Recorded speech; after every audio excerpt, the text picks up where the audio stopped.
My name is Jessica Isla, Jess, and welcome back to my channel. I recently posted a little short on YouTube, that showed like a little picture collage of my weight loss. I thought I would do a more in-depth video about it and just chat about my surgery and other things, just in case anyone was curious, or if maybe you're going through the possibility of doing surgery as well. Just wanted to kind of tell my story and see if it resonates with anybody.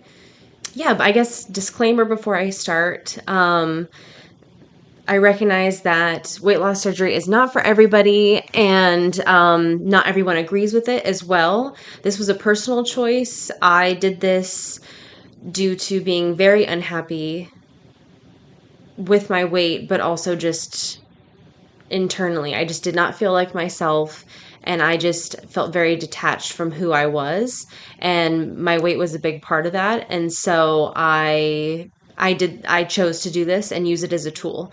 Again, like, this is not for everybody. I understand not everyone agrees with it, but I just wanted to put that out there. This is just my personal story and my journey to get there here, I guess.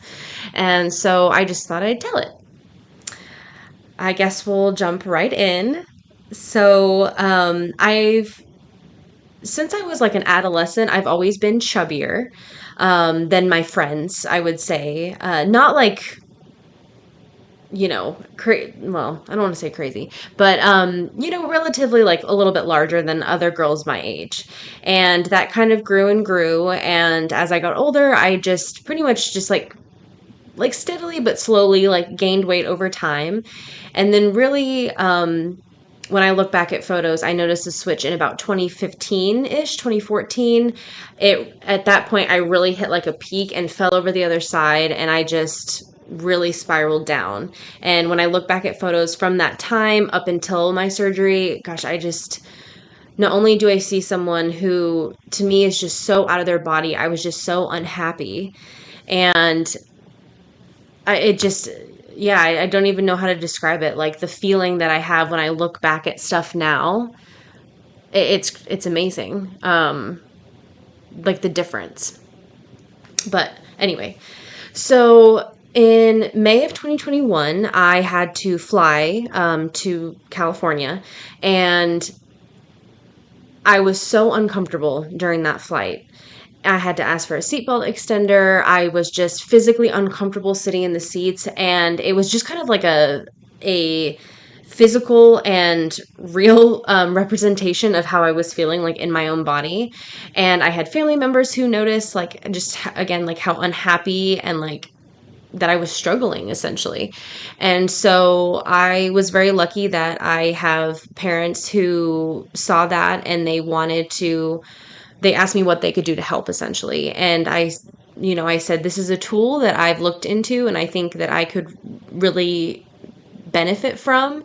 But unfortunately, my insurance did not cover the surgery. I did not have any larger medical issues like sleep apnea or diabetes that would maybe be something that they would say, okay, you do need this surgery because of that. I was like relatively healthy beforehand. I say relatively because I did not necessarily feel healthy. But my insurance wouldn't cover it. It was just considered elective for me. And so I went through private pay. So for me, my story is going to be a little different than other people's. I unfortunately cannot take you through the steps of talking with insurance and dealing with them. I do know or from what I read, the process seems to be about 6 months to 12 months for the whole insurance process. I was very lucky in the sense that from when I decided to do it, which was in May of 2021, and my surgery date being in October of that same year, that's how quickly I was able to do it. There were some things I had to do prior. Once I found my surgeon, I did some research, found a surgeon group in my area, and luckily I was matched. Cat hair. Sorry about that. Oh, there was a cat behind me, I swear. Um, I was luckily matched with a surgeon who was amazing, wonderful. I loved him. He was great. And he just made me feel so comfortable, but he was so knowledgeable. He answered my questions. He didn't make me feel stupid in any way. Like, it was just all around, like, he was a wonderful person as well as surgeon. So I connected with or clicked with him. And so that made it really easy. I was able to not have to search for anybody else or someone that I felt more comfortable with. I was just able to kind of go in and say, I'm good, let's go do it. So from there, they did have one requirement of me, and that was that I had to speak with a registered dietitian and do a nutrition seminar. And this would involve a couple different packets. There was a packet for the 2-week low carb pre-op diet that was required to help shrink my liver so that that way they could easily move it out of the way to get to my stomach. So essentially for the surgery. Oh yeah, also there's going to be like a little bit of like graphic surgery stuff, I guess, in this. Um, so we discussed that whole packet and ultimately what I would need to do in order to shrink my liver for the surgery, because essentially they can say your liver didn't shrink enough and we will have to like push back your surgery. So I was like very regimented with that low carb diet the 2 weeks prior to my surgery as well. And then once I actually had the surgery, we had a whole nutrition packet based on the stages. There are 5 stages. Yeah. That well, I guess 4 stages that you'll go through as far as like eating phases. And then it also discussed like hydration and vitamins and like vitamin deficiency possibilities, I guess. And so that was all discussed. It was in a group setting. It was virtual. This was 2021. So I don't know if they do typically do them in person, but mine was a virtual experience. And it was great. He answered our questions. He went through all the packet and made sure to reiterate certain things in there, drinking wise, that kind of stuff.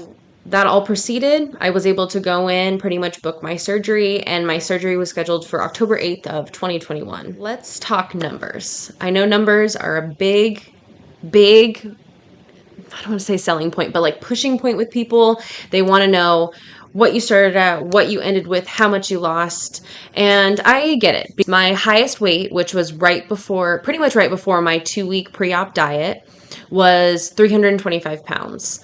I had not weighed myself prior to that for years.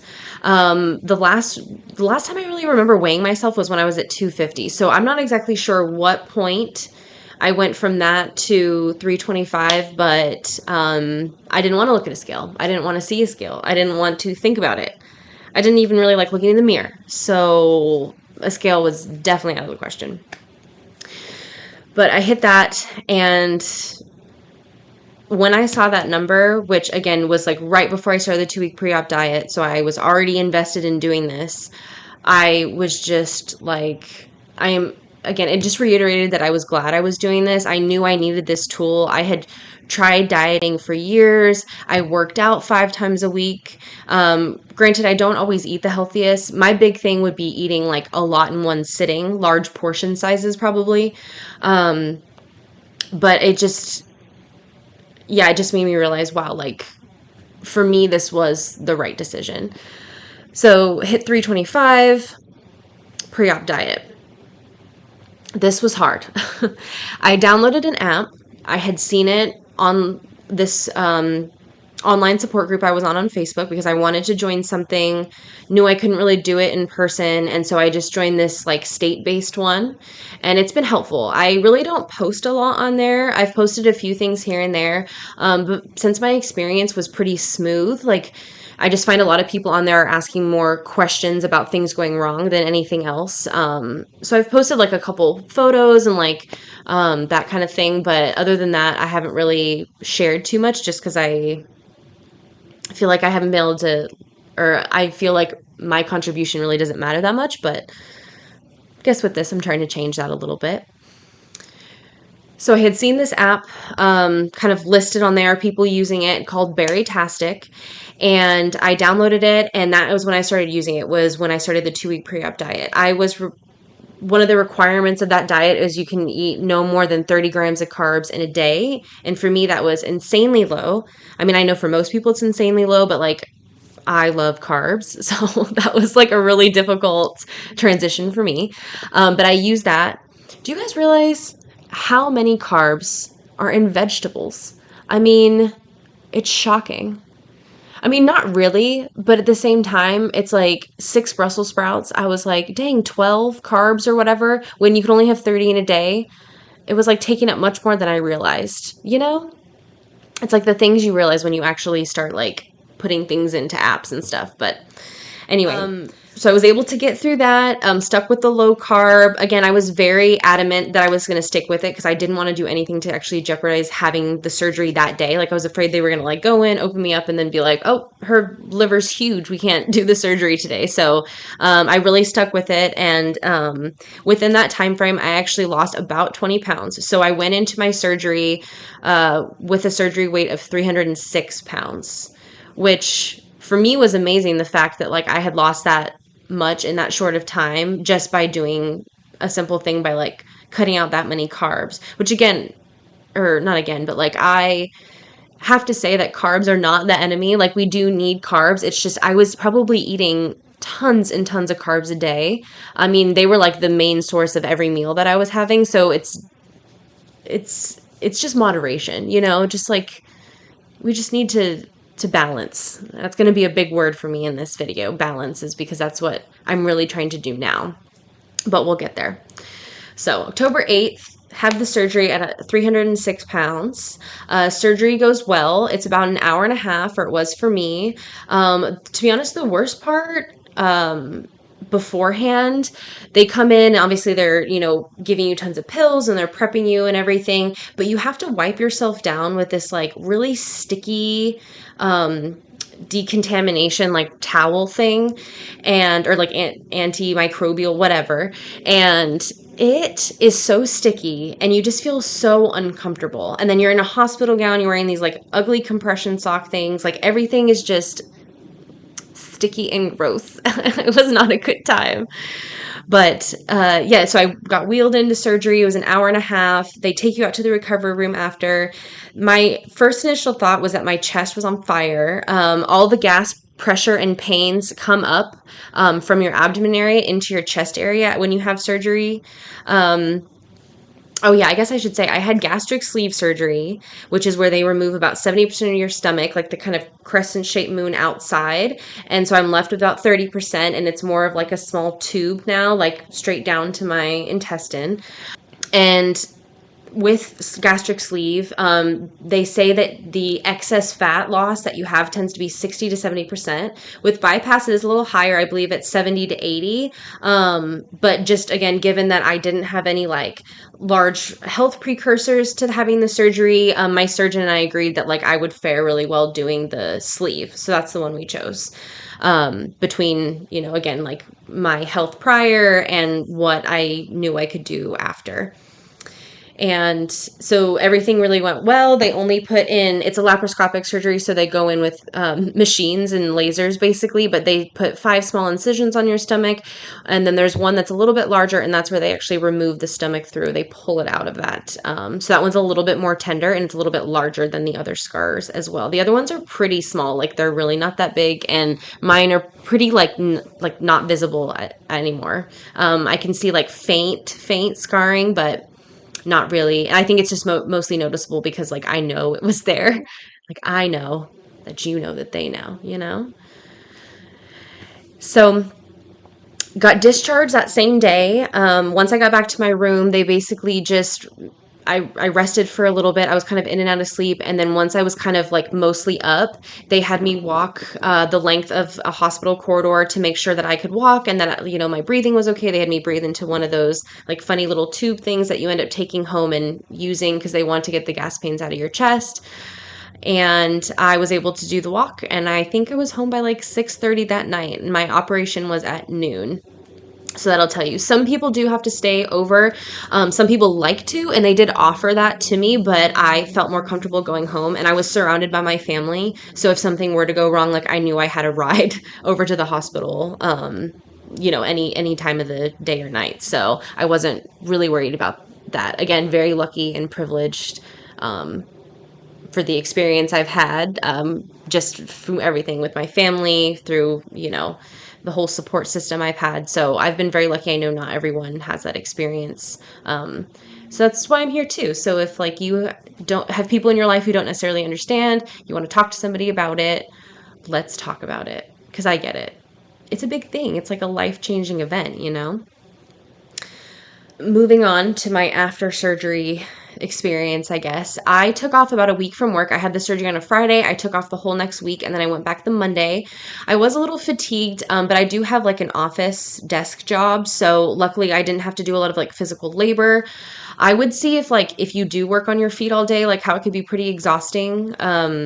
But again, like it's personal preference. I do feel like I probably could have gone back to my job after like the first like 3 or 4 days, but I'm glad I did take a week because it was tiring. Like your body's just been through a lot and you're also like not eating very much when you're used to eating a lot at like a certain point in your life. So it's like, it's a big adjustment. It's a lot of change. Let's jump into the stages. The first stage was actually torture. So stage one, well, the very first few days after your surgery, or for me, I had no appetite whatsoever. Like I had my surgery on a Friday, and I don't think I felt like any type of like a little bit of hunger until Monday. And at that point, you start with liquids. Like normally, you have clear liquids the first few days. So, and again, you really have no appetite, so it's just like water, and that's basically it. Once you get past like those first few initial days, you can move on to like full liquid. So you can start drinking like protein shakes, soups, as again, like as long as they're like zero sugar or no sugar, zero sugar and no sugar, the same thing, zero sugar or low sugar, and like low sodium is obviously what they recommend as well. And I mostly drank protein shakes, and then I had bought this bariatric recipe book. I actually ended up getting rid of it because I only ended up making like a few recipes out of it. I'm also like really terrible at making recipes, so like take that with a grain of salt. And I can tell you what it is if you, well, I'd have to look it up because I don't have it anymore. But I made this like carrot and lentil soup, which was really good, and that's kind of what I like ate, was mostly like protein shakes and that soup for the first like 2 weeks of the liquid diet. And it was good at first and terrible in the beginning. I still don't want to eat that soup. Like just thinking about it now, I'm like, no. I was trying to add protein powder to it as well to start incorporating some protein in my diet because you're so limited on what you can eat because it literally like the texture has to be like liquid. And I was like, it was just not good. Even now, I'm like, bleh, I can't. And then protein shakes were a big thing. I tend to drink the Premier protein shakes. I've tried some other ones and I'm not like a huge fan. I don't love Premier protein either. Really, protein shakes like aren't my favorite in general. But I'll normally drink the chocolate ones, and then I'll use vanilla protein shakes as my coffee creamer. I started drinking decaf coffee after my surgery, and now I've switched to like half regular, half decaf.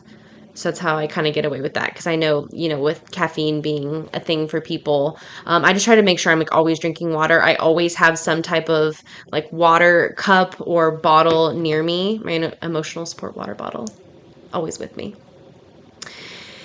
And then once you get past the hurdle that is those first 2 weeks, stage one of just liquids, you move on to pureed foods, which for me was like a lifesaver. I moved into eating like mashed potatoes, and you can do like creamier, thicker soups, not necessarily ones with like bits, but just like those thicker, creamier, like cream of mushroom, that kind of stuff. Again, as long as you try to find the ones that don't have any sugar in them. That was like a really big thing for me, was always making sure everything was very low sugar. Like if not, like most of the time I wanted it zero, if or like very, very low. And that's mostly what I ate. A lot of mashed potatoes. I would add a little bit of like melted cheese, and then also protein powder again to like start adding into my protein because you're just so limited on what you can eat. Yogurt, that was when I started eating yogurt. I started buying the Ratio yogurts. It's a protein yogurt. I just get it at my local grocer, and it is delicious. They're creamy, and it has like 25 grams of protein in one yogurt. I normally take in the morning for my breakfast, and I still do it to this day. I take half a cup of yogurt, one of the store-bought cups. I half that, and then put some chia seeds in it, and that's normally my breakfast. I don't like eating too much in the morning. I was never a breakfast person prior to surgery, but after surgery, I wanted to make sure I was eating at least 3 balanced meals. So I try to always start with that as my breakfast. And that started with the pureed food phase. And I was very, yeah, again, like very limited. Mashed potatoes was a big one. The first thing I ate though, when I moved out of the liquid phase, was I had a cracker, and from that same recipe book, I made a salsa that was basically just like blistered down in a blender to liquid. But it was very basic, like tomatoes, cilantro, like a little salt, pepper. That honestly might be it. Like it was just like so basic, a little onion probably. Honestly, I can't remember, but it was really good. And I ate that with a cracker, and I was on FaceTime with my parents, and they snapped a photo, and I'm literally like crying because I could not eat or drink liquids anymore. Like I needed to physically eat something. I needed to chew something in my mouth, and it was the best thing that's ever happened to me. It was great. And so pureed foods, like it was nice to get into that, and that was another 2 week phase.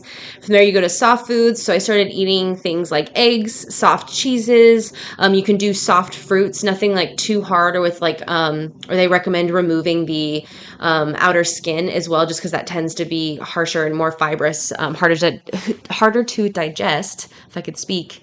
But yeah, so I just started incorporating more foods. They always make sure to say like chew just tons and tons, and so it ends up being like mush before it even gets anywhere. And so that's what I tried to do. I probably don't do the best job at it nowadays, but especially in the beginning, I was really trying to incorporate all the things they told me. And now I've really stuck with like a core few, but some of the things, unfortunately, I have let slip a little bit. But last phase, once you get past that, that was another 2 weeks for me, and then you move on to regular foods. And so total, it was about 6 weeks for me before I got back to incorporating just kind of my regular foods into my diet. Obviously, not everything.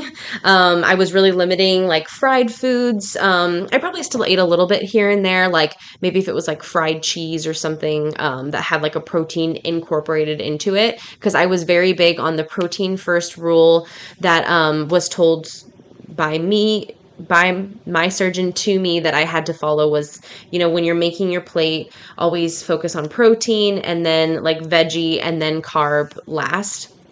And so I really tried to do that. And I really tried to stick with like the regiment that they gave me for that first, really like a little bit over a year, like probably a year in the first like couple months. I was very strict. I really did not drink alcohol at all, which I think was another huge help for me in the amount of weight I did end up losing ultimately, because unfortunately, like alcohol, it's just wasted calories, and I'd rather eat something like nutritious and food based than have a drink, but that's just me personally. So that was somewhat easy for me to cut out, but I really didn't. There was a few times like, a couple celebratory things happened, so I had a little couple sips of champagne, but other than that, I kept off of it. Now that's changed since I hit my maintenance phase. I went on a trip somewhere that had we were in their wine region, so of course I was drinking wine while we were there. And so that's, I've laxed on that a little bit, but I still really don't drink that much. And I think that does help with the continual maintenance as well. The only issues I've really found as far as like food wise for me have been lettuce, is the only food that really, if I eat too much of it, it doesn't sit well for me. Lettuce is very fibrous, harder for the stomach to digest naturally anyway. And so I just, unfortunately can't eat too much of it, or it just doesn't make me feel good. But luckily everything else, they mentioned that like fatty meats might be an issue, breads might be an issue. For me, I'm not finding that to be the issue. Again, like it's really mostly just lettuce, which is unfortunate because I really do like a big salad. But nowadays I can't really eat a big salad anyway, so I guess it all kind of works out. I have had some issues with like overeating a little bit, like, realizing when my body tells me I need to stop. I've obviously gotten a lot better at that now. It really can be like the matter of like 1 or 2 bites. So it takes some time to like figure out what your body, like listening to your body and interpreting what that's saying and realizing what you need to do. I was not always the best at like stopping eating. I could eat a lot in a sitting, and so like that's taken, you know, some time to really like listen to what my body's saying when I need to stop eating. And then eating too quickly has been a thing for me too. Sometimes I really forget to slow down, which kind of comes back to like the really chewing your food thing. But I was always a fast eater before, and so that's something that unfortunately I still do, is eat kind of quickly. But I've learned again to listen to my body, so I'll eat somewhat quickly, but then I do like learn to slow down and maybe like come back to the food a little bit later, like if I again haven't eaten as much as I think my body needs, but I just ate a little too quickly, I'll give it a little bit of a break for a little bit of time and then come back if I need to. But other than that, like I've been very lucky. My body took to the surgery really well. It's handled everything. I'm good at drinking water, getting in liquids. Just kidding. But like I said, I always have my water bottle with me, and I always try to make sure that I'm like taking sips. There are times where I gulp now. I know that's a thing you're not really supposed to do, but sometimes you just be thirsty, and it happens. But my stomach does sometimes not like it. So that's something for you. Once I hit my year mark, in October of 2022, at that point I had lost a significant amount of weight, to the point that I had actually already hit my first goal weight. My first goal weight was 175, and I hit that like a couple weeks prior to my 1 year surgiversary, as they say. And so I was very excited about that. And immediately I thought, well, if I can hit that, which I never thought I could hit in a million years, let me try hitting something lower. So I went to 165, and then I ended up hitting that pretty much a month after hitting 175. So in late October. So at a year out, I'd really already hit my goal, which for me was kind of what I was striving for. And obviously that's stupid, everyone's striving for that, or I think to some degree, but I was very lucky that it came off that quickly. My weight was pretty steadily coming off. I didn't have any major plateaus. Like, I've seen people have plateaus for months, and I never hit that. There was a couple times where I'd plateau for a couple weeks, or maybe I would even like backtrack like a pound or something. But I never really strayed that far. So again, I was just very lucky that my body handled it well, and that I was just being very diligent to stick to my, protein first rule, make sure I wasn't overeating. Not gonna lie though, there are some nights, my dinner was normally the one difference in my day. I typically take the same breakfast, which was the yogurt. I take like a little salami, provolone cheese, and then some almonds for lunch. And then I normally have something different for dinner. Typically, it's some kind of like pre-bought meal with some kind of meat and veggie carb on there. Sometimes it's chicken nuggets with little like tater tot things if I'm feeling really lazy. I buy the Just Bare ones that have like less breading. But there are nights that I just was so lazy and tired, and I just really didn't feel like eating anything, and so I would eat like Quest chips, which I don't endorse because that's terrible. They're not a balanced meal whatsoever, but I just, there were some nights I just wasn't really that hungry, and that's really all I could stand to eat was like some Quest chips. And so that's what I did, because at least to me it was something. But I have now been in the maintenance phase for about like 6 months or so. So since the beginning of this year, January 2023, I hit kind of where I decided I was feeling very comfortable. I was actually pretty good at 165. Then I ended up getting down to about 145-ish. And, I decided this is good for me. I really feel happy for the first time about me, my body. I feel me, if that makes sense. And yeah, the energy, and just like there's so many things, like the confidence that I have now, like the things that I am willing to try. That's been the biggest thing for me too. Like, not necessarily the actual weight loss, but like, things that I was getting really scared to do those last like 5 years or so, like going to the pool, like anything that involved showing like a little bit of my body, even like things like wearing this tank top that I'm wearing right now, even though I do have like flabby skin because weight loss surgery. Um, I would never wear this out and about. And I wore this out and about like last weekend.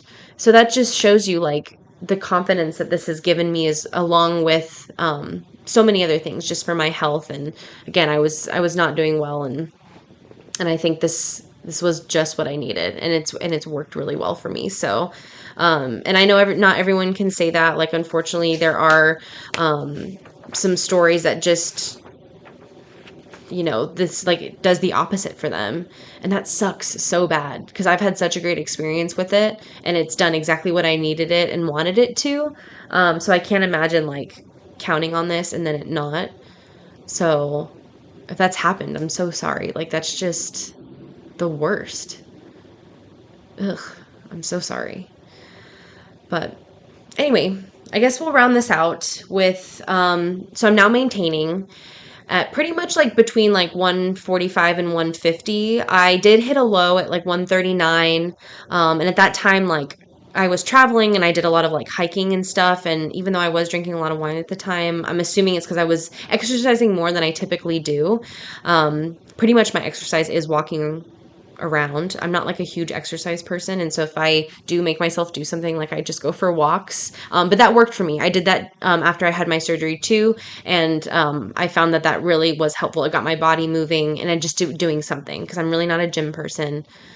So I just wanted to at least attempt to move every day. So I've been maintaining the last 6 months, like I said, and that's kind of my plan. Like, I really am happy with where I'm at and how I'm feeling about it. So that's my ultimate goal, is to just kind of maintain. If I gain a few pounds here and there, then that's fine.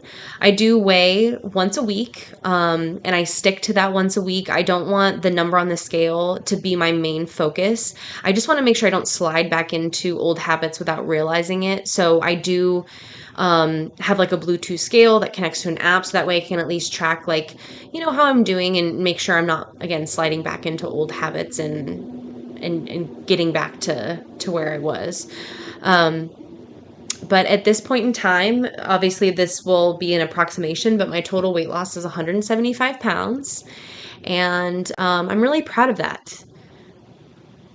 Yeah, like it was hard. And if you've had this, it's hard. Like, it's a total life shift, and I'm still adjusting to it. I'm still learning. I'm not perfect. Like, there's still things I need to fix and change and work on. And again, balance, like just trying to find that within my own like nutrition journey, I guess is a good way to say it, because it is for a lot of us, like nutrition is a journey that you have to figure out. So we'll see how it goes, I guess. If you liked this video, I hope you subscribe and like and come back and hang out with me some more. My video is going to be all over the place, not just about weight loss, but other things that I'm interested in, like I mentioned in my first video. If you haven't seen, go watch. But I hope everyone has a good day or night, wherever you are in the world.